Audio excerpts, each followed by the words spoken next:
Because you have to be intentional, because if you don't plan those moments, then they just kind of skate by.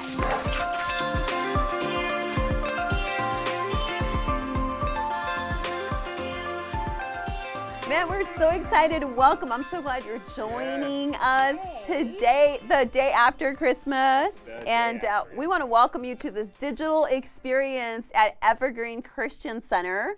I'm Ilsian, and my friends here are... I'm Lauren. I'm a mom and a wife and a pastor here for our kids, and just super excited to join you. And you have a new puppy. I do. So you're a dog mom. Yeah. And then? And I'm Carlos, and I am your husband. Yes. And I'm a pastor, and I also am an Warriors fan. Hey, go Warriors. Shout out to the Warriors. They are doing really well. Good year. But you know, we shouldn't. This is Blazer Rub territory. too much salt in the wounds there.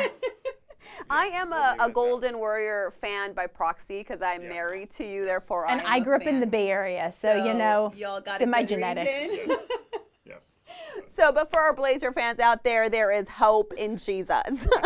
But we're so glad that you're joining us today. And, you know, we just wanted to have this conversation. You know, hopefully you're enjoying this time with your family, maybe in your PJs. I don't know. What do you so. What do you guys do the day after Christmas? That's a good question. I think we should talk that a little bit, right? Yeah. We're excited. Christmas happened. But then there's all the cleaning. Oh, yeah. Right? It's like, do you take down the decorations the day after? There are people who have very strong feelings about this. Exactly. Right? You take it down the day after, take it down after New Year's, or do you wait? just wait. Leave it, just You know? I feel like it's the New Year's. You gotta leave it till New Year's Eve, right? Like, It's an opinion. You're Well, going to get some yeah. emails from this, Some people like Carlos. to start their year like clean and ready. So it just depends. When you have this, lights. what do you do, right? Like, I know there are ways that you're supposed to do this, you know, make them all night. I don't know how. It does look like I ours. feel like mine, no matter how we wrap them or put them away, they always burn out. We always have to get new ones. Yeah, because I'm not gonna take the time to like figure out which one burnt out. I can never just figure it out. Eeny, meeny, miny, mo. Yeah, not gonna happen. So, you know, we have Christmas lights to clean up, gingerbread houses to eat or throw away. Yeah, I don't know. What do we do? What do you do? You know, I've probably eaten enough, so I'm gonna vote throw away. Yes. That's my vote. And how long has it been? Because, and is it real gingerbread? Like, is it my mom's gingerbread recipe? Or is it like the Costco one? That sounds like maybe worth it if your mom cooked it. You know, it's real. It's good. Or you're gonna wrap it and save it for save yourself the trouble next Christmas. Put some extra, glue on there and some extra candy, saran wrap it. Underneath the bed. Just make sure the mice and the ants don't get to it, and we're all good. Oh, exciting. What about these? What do we do with the precious Christmas all the cards? Christmas yeah, cards. which we Oh, appreciate babies. receiving. So Oh, cute. they're awesome. I know. Well, and it's like, don't you feel bad because it's like you see these cute faces, Yes. and do you throw them in the garbage? Like, I almost feel like I have to turn them over so I don't see it. I have to confess, I can't throw them away, so I actually store them. We have piles and piles, and the children that were cute years ago, now they have mustache, and they have their own children, and so at what point? Might be time to get rid of those ones. Yeah, I think so. So these are all good questions, right? Or the gift that you hid so well that you forgot to give. Very safe spot. So safe, I don't know where I put it. Exactly, and it's going to take a while. Maybe you should start finding it right now. I gotta tell you, I have torn apart the house looking for things that I knew I bought and I knew I hid, and I couldn't find them. You just can't remember. Nope, What I have happened no to it? idea where I put them. wow. I'm sure it'll turn up like in 6 months. Yeah. Just in time for their birthday. Maybe because you have kids, you have to like be so intentional about hiding a lot more. It's very true.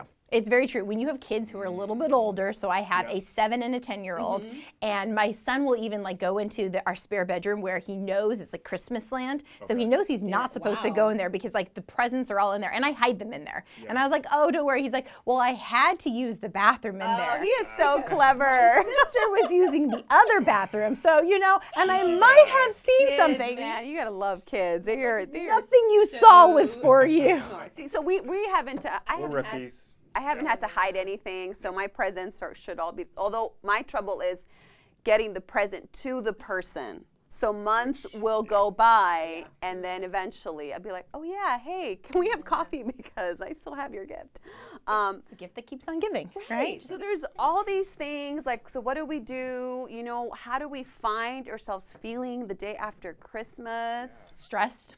You know, I'm surrounded by the Tired. chaos of toys and tissue paper. paper, wrapping paper, right? And having to clean up the mess. I'm off the sugar high from the plate of cookies. Or And having to assemble toys because well, because, you know, the bike that you thought was coming Yeah. all in one piece There came you in go. 32 pieces, and, you know, or the child's like, yeah. this battery's not the right one. Yeah. I'm So, a horrible yeah, mom. trying to find batteries for toys. We don't have the struggle of like the toy madness after Christmas We yet. appreciate Maybe every this year wooden will be our toy that we get. We have a 1-year-old, so maybe this Christmas we will find her. We do have gotten delivered a lot of stuff that we're like, oh man, it's gonna be fun. The nice thing is she doesn't know about it yet, so it can be hidden away. I have done that with my kids, like small trinkets and stuff. They've gotten so much stuff sometimes that I've taken half of it and like hid it and then brought it out for like There you Easter. go. I was like, hey, your Easter basket. Look, I'm filling it in with stuff that you never even Parent knew that you tips had. right there. Lauren, Write dropping those the down. nuggets. Thank you, Lauren. Save some money, save some Do garbage. that. That's right. Hey, Do it now. Do it now. It'll save you money on the year. So there's all these things, right? So some of us are feeling tired after Christmas. Some of us are feeling relieved, maybe, because you had the family over and it was fun. Gone. And now They're on the plane. Bye. you know, Yep. or some of us are still maybe thinking about, man, like it was so beautiful to have everyone over. So there's all these feelings, all these it's a things mix that of emotions. come Yeah. with having the day after Christmas be the day after Christmas. So, yeah, what do we do? Let's talk about how do we find ourselves? What do we do now that Christmas has happened and all the things that come with it have happened? Yeah. What do we do now? How can we be intentional? Because the thing about believers and people of faith is that we believe that Jesus came, right? We celebrate Christmas because of that. But it's not like we don't celebrate Jesus just that one time. It's changed history. Right. We should celebrate him every day. So how do we do that? How do we celebrate Jesus every day? Yeah, and it's hard not to pigeonhole him, right? Because this is the season, and even like if even for people who don't believe, they know about Christmas, and so he becomes the hype man, right? This is what Christmas is about for this month. Right. You see the post, Jesus is the reason for the season, right? We see those But on now Facebook. the season's over, so right? So, Yeah, what Do you now? just forget it? Do you just leave it? What do you do? How do you keep him at the center and keep moving forward? And I think that's a great question, especially, as a family and just doing everything, or even as a single person. I mean, I know that I needed to be reminded in my singleness of how to keep Jesus at the center of everything, especially my life. So how do we do that?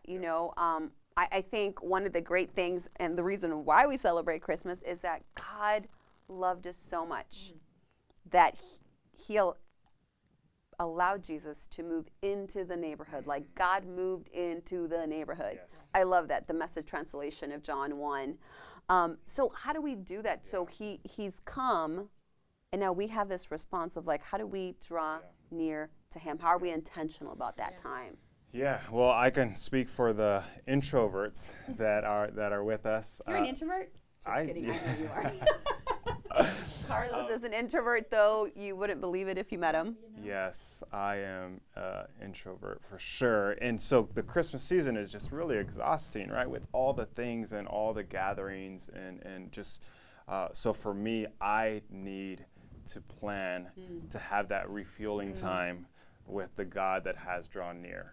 And so for us, we put on the calendar several months ago, and we're gonna get away. That's right. Yeah, we're gonna get away. We've chosen to get away at a A-frame cabin in Packwood, Washington, and we are excited. And for us, yes, we're hoping for snow, and for us, like that's a gift to be in nature, to have some solitude, to be able to connect with one another, to be able to journal, to be able to talk to God. So you said like one of the ways and one of the reasons why we're being intentional about the trip is to be in nature. Like how, and that's your way of drawing near to God? Yeah, absolutely. So for me, why nature? Like how does that? I mean, for me, nature just reminds me of the beauty and the complexity of God.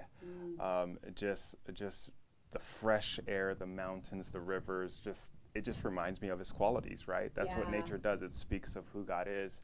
And so it just puts me in that right place. And particularly, post Christmas, I want to always remember, I want to hold on to that God is near. And so I want to be in that intimate relationship with me. And for me, unless we're intentional about it, It's not going to happen. we're going to roll into the next year and things are going to be thrown Hit at the ground us. running. No, it's true, because you have to be intentional, because if you don't plan those moments, then they just kind of skate by. Yeah. And I know, especially if you have kids, their business, their schedules become your business and your schedules. I feel like my daughter go has to her all the own like sports, planning you go to all the calendar, right? Oh, performances. exactly, or her own social calendar, like play date with this friend at this time on this day, and I it's love like, it. forget mom, she's the chauffeur. But so You're the Uber. I am the Uber, right? So but part of it is creating those Yeah. habits with your kids, and making sure that they understand, the rhythms and how we're keeping Jesus at the center for our family. Yeah. And I know one thing, like we talked about the cards and stuff, but honestly, that's something that we have chosen to use. We'll punch holes in all of our cards and we put them on a ring, and and we use them during our prayers at night. We might pray for a couple people, but it helps it really to like relationally, so that we understand like what is prayer love about. that. It's praying for other people So you're too. being intentional about relationships by praying for the friends and family that sent you the card. That is so Want to good. be part of my prayer list, they just have to send me a Christmas card. We got to do We it. have to send a Christmas Even if card. it's just a selfie of us and just Digital copies count. No, you kind of need the paper one, right? But that is such a great practical way that you could invite Jesus into your relationships by having this thing that you already get sent, and now you just have to know what to do after that. And I don't love have to that throw them idea. away as soon. Don't Right? Don't have to worry about that. have to feel so bad. I need to learn to do that. And I think one of the reasons why we planned to get away was the first time we did, I think it was the first year we were married. We decided that after Christmas we would go for a few days, but we went to a teepee the teepee. in Joshua Tree. Yes. And so the thing was that it was like December 31st or 30th. So it's the winter of California. And even though like it's not compared to the winter in Oregon, But it's the desert. it was cold. And so our teepee had this big hole Which was beautiful. Which, because you could see the stars. Like, oh my, the stars in the desert were amazing. Okay, so here we are. The good thing was that this place had warm blankets. So you could, like, the electric blankets that you could just heat up. So I pretty much stayed there the whole time. It was so cold. But you know what I loved about it was connecting again with nature, connecting with God through, I'm just going to look up at the stars and think of the magnitude of who he is and what he's done. And I think for me that was so beautiful. And then getting up and, you know, grabbing a big ol' like cobija, that's a blanket in Spanish, you know, and just wrapping myself up and like enjoying the cup of coffee, like that quiet moment. And this was before kids, so it was so amazing. But yeah, I think I really love that we did that adventure, and then the wind came that night, and it was It got It windy. blew the teepee down. oh my gosh. it was crazy. But I think having those intentional moments, you know, of just doing that. So I love what you're doing with the cards. I love that, you know, you're planning something. Yeah. Well, you planned it. I'm just coming along for fun, you know. Thanks But for if you doing can't get away like on a trip, like what Right. are things that you do like every day, or what are things that you can Practical do things. exactly? Like Yeah. just, I mean, Because the thing, I think, like, okay, so let's say we haven't been intentional. Yeah. Right? And sometimes right, we've all heard it from the experts, to create change in your life, to build a habit. What do you have to do? You have to do something consistently for like a number, right? Everybody has a different number of days. I don't even know who to believe anymore, but you do it consistently. So what is the one thing that you can do that you're already doing, right? You're telling us like what is it daily that you do with your kids? Yeah, we make small changes. And so, I mean, it may not be, 30-minute prayer sessions with our children because, that Can't works out picture that. really well. But, we try to find the rhythms of our life. And our kids are relatively young. So being able to do things around breakfast time or when they wake up or drive time, I mean, it's only a 5-minute trip to school, but asking them, how can I pray for you during that time? Or, gratitude, what are you grateful for today? Because it doesn't just end when Thanksgiving and Christmas end. Yeah. It's a, gratitude is a great thing that we can keep going through the year. Around dinner time, what are the conversations that we're planning? And then at bedtime with our cards, right? How can we use those times? And as your kids get older, it's obviously harder sometimes to find times to sit around the table. But right, it's 5 minutes. It's not. It doesn't have to be a huge amount of time. It's small changes. Just that little thing. Make big differences. Yeah, and I think for me, like one of the things that I started implementing in my life, because I don't have an alarm clock, I probably should get one. It'd be healthier for me. But I use my iPhone as an alarm clock. So, when you're reaching over for it, one of the things that I started doing, because I caught myself going to like social media first thing. Yeah. And it just does not set you up for like the best day sometimes. And so what I do now is every time I go and I hit the stop button on my phone, or the snooze button, if I'm honest, I will, click on the Bible app first before going on the other app. So I like tell myself, click the Bible. If you're going to open an app, open the Bible app. So I go and I open, and at least I spent like 5 minutes listening or reading the scripture of the day. And I'm like, okay, so like, that one thing that's going to help you. So I love that. With your kids, whether you're driving or whether it is intentional time. Starting out with one thing, starting out with something small. It doesn't have to be huge changes in our lives, right? We can start with little things. Yeah, I remember, so sometimes I could be a bit of a extreme person. Like I either go in all in or not at all, right? So I wanted to be like, I'm going to like cut sugar out of my life. Oh, that's a big one. I know, it was hard. So, but you know what? So I decided to do that for a season. So I used to put 10 packs of sugar in my coffee. That's a lot of sugar. I know. Oh my goodness. It was really bad, but I decided, okay, I'm going to try this. So what I did is I started doing one less every time until I finally drank my coffee all black. It's so good, and I enjoy it now, but it has to be good coffee. I'm about to say, good coffee. Well, we might have to differ on the, creamer. So again, it's like this consistency. So what can you be consistent about? And I love that. I think with God, like, it says we draw near to God and he will draw near to us. Like there's this thing that he's always available for us. Yes. And I think John 1, he moved into the neighborhood because he wanted us to know that he is a God that draws near to you. Yeah. So for you, it is going out in nature, and that is how you draw near to God.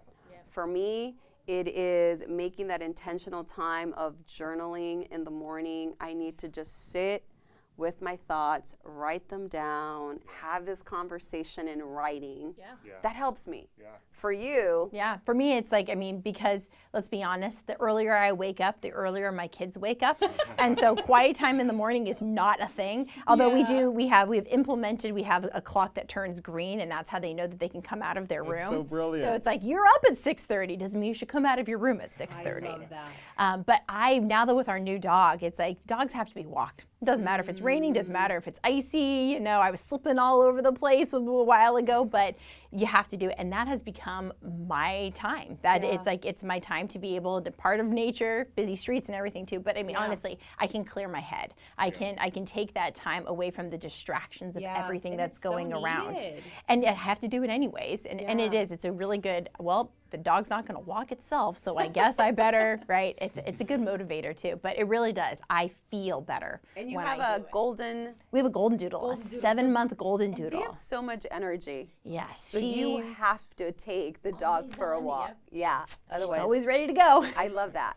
So I think it's just this creating this intentionality, whether and I think it's with anything. It's like with knowing that Jesus is at the center. So how are we going to be intentional about celebrating him and bringing our kids for us into the celebration? We have a baby. So what I did start doing with her is she received a Bible for beginners for her baby dedication. So I've actually sat with her sometimes in the morning and opened it and read like a story to her. You know, I'm like, hopefully it'll become something that she does Foundations, right? Yep. consistently. And so like just that little thing for us, but it has been, I must admit, it has been, last Christmas was so challenging with the newborn. Oh yeah. Like, how do you continue to do what you have been doing consistently when there's this addition of a baby? And so we've definitely.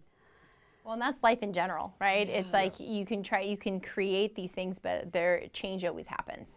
That's so true. It doesn't matter if it's a new puppy. I thought, a new oh, we're gonna baby. find our new normal. Your but new normal, and it takes a while. But I think all the things that you guys are talking about, these habits and these consistencies that you start to build them in, and then even when life gets upended, even when life goes a little bit crazy, you can find small things to do to keep Jesus at the center of what you're doing. Yeah, very true. And so whether it is while you're changing diapers, you know, being intentional about Not changing themselves. thank you for the mess that you clean up in my life, you know, like trying to find ways to connect and to welcome God in. But thank you so much for being a part of this conversation today. We're so glad that you joined us, and we just want to invite you to be part of this evergreen Christian Center community, this faith community, and we are encouraging you to go to www.ecc4.org and you can get more information there. Follow us on social media, Evergreen Christian Center, whether it's Instagram or Facebook, we're there. We'd love to connect with you. Thank you for our listeners. Thank you for our viewers. We're so grateful.